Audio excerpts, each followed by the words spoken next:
Hello, my name is Zug and welcome to Hugo's Desk. Today let's review the BenQ PD2700U from a professional point of view. But even before we start, let's cut to the chase. A professional 10-bit monitor is pretty expensive. Most of them cost upwards to 1,000 to 2,000 pounds. So a lot of my students, and sometimes even artists starting out, ask me, do I need a 10-bit monitor? Well, with a price point of just above 400 pounds, featuring most of the professional characteristics only found on a BenQ top-line monitor, and not to mention, don't forget, the recent release of the 10-bit support from NVIDIA GTX cards, yeah, I think, yes, you probably should get a 10-bit display. I think now is the time. It will really improve your workflow and really allow you to achieve proper color fidelity on all your projects. With this in mind, is the BenQ PD2700U the perfect monitor for a student or an artist on a budget? Well, let's find out. Full disclosure, BenQ did provide this monitor for review, but I can assure you my channel is completely unbiased and this is going to be an honest analysis of the display.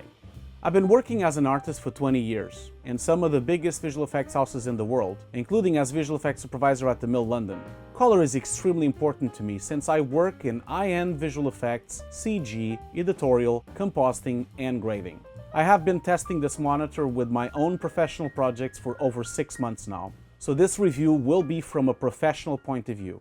BenQ kind of says that this is a great monitor for designers, but I kind of think that it's more than just for designers. It also works for editors, for CG artists, compositors. It's a really versatile monitor. Right out of the box, my first impressions are pretty positive.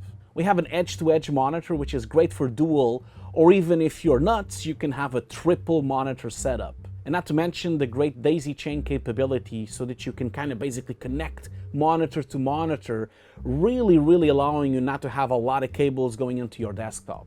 It has such great black levels, making this monitor excellent to watch films, to watch Netflix, or even to play games. It supports HDR, making it really cool for future-proofing your workflow. The colors really pop and the dynamic range is very impressive. You still can't really work in HDR properly on Windows or Mac OS. There's a lot of lack of support for third-party apps, but the day is coming, I can assure you. HDR is definitely the future of computer displays or TV screens. For now, having HDR means I can kind of chill and relax and play some PS4 Pro, play some Xbox One X, while waiting for those long 3D renders or when I'm exporting a long edit.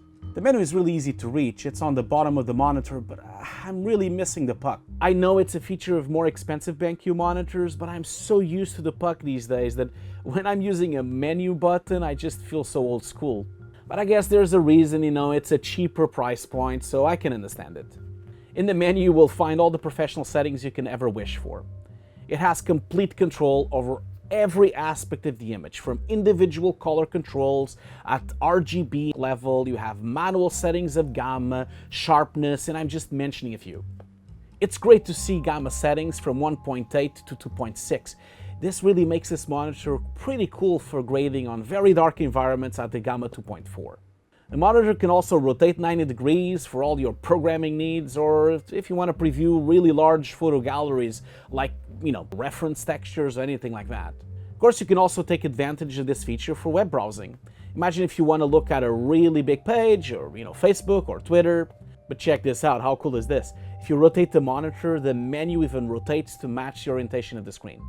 I was working with Nuke with this 90-degree setup, and it's pretty awesome. I can have all this vertical screen to work with all my nodes. It's really cool as a secondary screen if you already have a bigger display.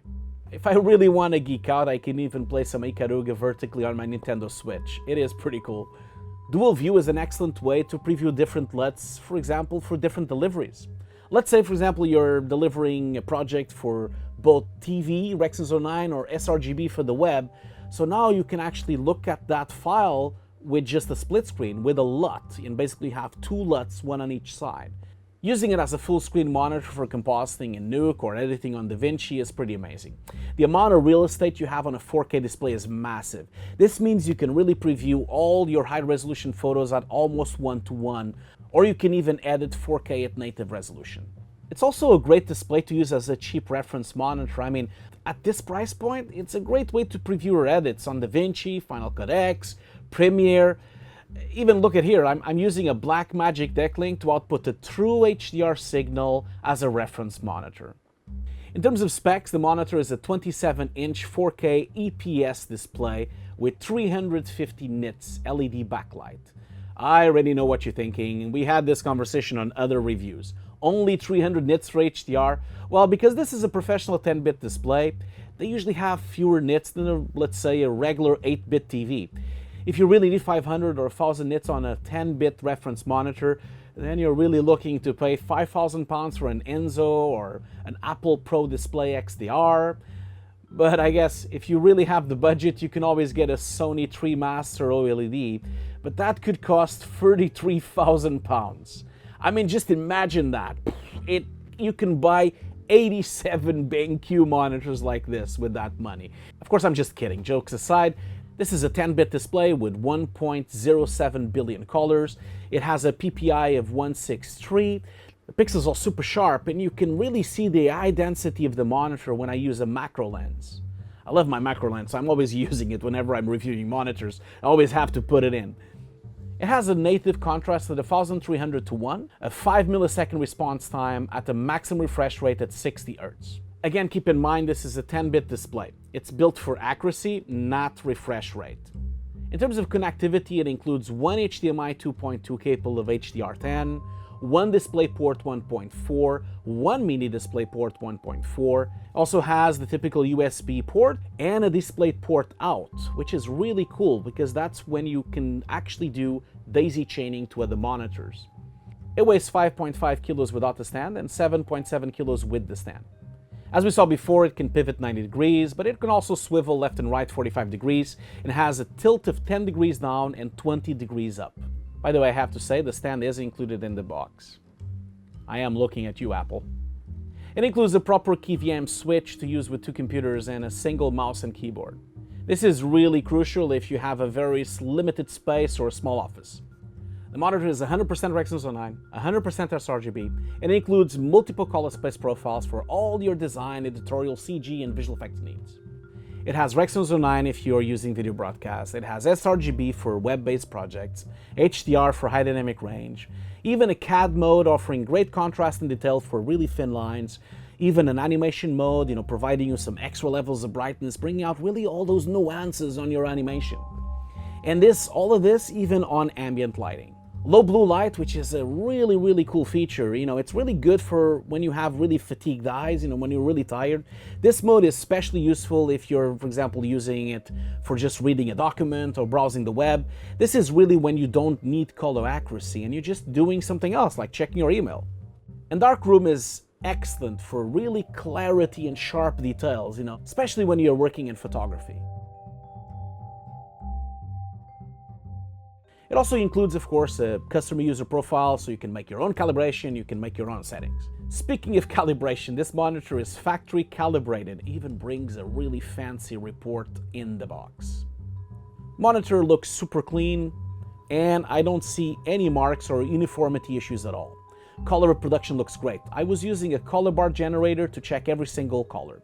I checked all RGB and SMIC colors. The monitor really seems to be spot on. I was testing it with an X-Rite, and the uniformity test gave me around 5% deviation on the edges, which I really think it's a really pretty good range, and at this price range, I can't really ask for more. The Kalman quality test gives me around 0.4 of average delta. Just to confirm, I also tested the display using X-Rite i1 Profiler software. Gives me a very similar results with an average of 0.41 and a maximum of 2.2. Very impressive results, I think. Again, this is a great value, especially since anything below 2 is considered really good color fidelity. The factory report gives me a 0.3 average delta, but they're using a much more expensive measuring device. They're using a Minolta CA310. I don't have money for that. I'm just using a cheap X-Rite like everyone else uses, and I'm really not expecting to get the same results as perfect factory conditions. In conclusion, let's start with the cons. No puck. I guess I'm really now spoiled with all my other BenQ monitors. The menu buttons are a little hard to reach. I wish they were on the front and not at the bottom. No HDR manual controls means that it makes it a bit hard for me to calibrate it as a reference monitor. Only one HDMI, I really have a problem with this. I wish it had at least 2 or 3 HDMIs. Also missing a shading hood to block all the lights in the sun. It also doesn't support HDR10 Plus or Dolby Vision, but Dolby Vision is pretty expensive. You need to kind of pay a royalty to Dolby to actually have it. The monitor gets a little hot on the lower panel, but I basically measured it with a temperature camera. I got about 36 degrees after about an hour of use. I think it's okay. I mean, only time will tell if this makes any changes to the fidelity of the monitor. I guess I will only know in a couple of years. It's a real shame that the DualView doesn't have vertical mode. I would have loved to have top and bottom images. And finally, I'm really missing hardware calibration. Keep in mind that most of these cons are really the reason why the monitor is so much cheaper than, let's say, a PD2700 or an SW271. I mean, I can't really expect any miracles. It's the old story of good, fast, and cheap. You can only pick two. On the pro side, this is one of the cheapest 4K 10-bit monitors out there. I mean, it's just above 400 pounds. The X-Rite gives me around 0.4 of average delta. Anything below 2 is great. It has both HDMI 2.0 and DisplayPort 1.4. They're both capable of 444 10-bit 4K at 60 Hz. We have an edge-to-edge design, which is really great to have it in monitor side by side. It has a handle on the back. I kid you not, this is a great feature. I really hoped all monitors had it, especially when you're like traveling around on a company and you have to move the monitor around. You're gonna love to have a handle. It also supports HDR10. The monitor is also Kalman and Pantone validated. And let's not forget the eye care function. For someone that has a lot of eye problems, this is absolutely amazing. In conclusion, this is a great monitor from BenQ. Either if you're using it as a single desktop for all your professional creative work, or even as an extended desktop, to support a second monitor, it's a great display. It feels slick, it's responsive, it has all the necessary color profiles you need, if you're working in design, if you're working in 3D, if you're working in compositing, or even editorial work. I mean, it can even be used as a really cheap grading reference monitor. So if you already have another monitor you're using, you can just use this one as a secondary monitor. I think it's a great display for entry-level editors, CG artists, designers, or composers, or if you're a monitor enthusiast on a budget. Of course, if you're interested in more expensive range from BenQ, maybe you can look at my other two reviews. I recently reviewed this monitor's big brother, the 32-inch PD2700. And if you want even more, if you need hardware calibration or photography precision, then you can also check out my review to the BenQ SW271. I hope you enjoyed my review. Please leave a comment, share, subscribe to Hugo's Desk, and don't forget to hit the little bell. Until next time, and stay positive.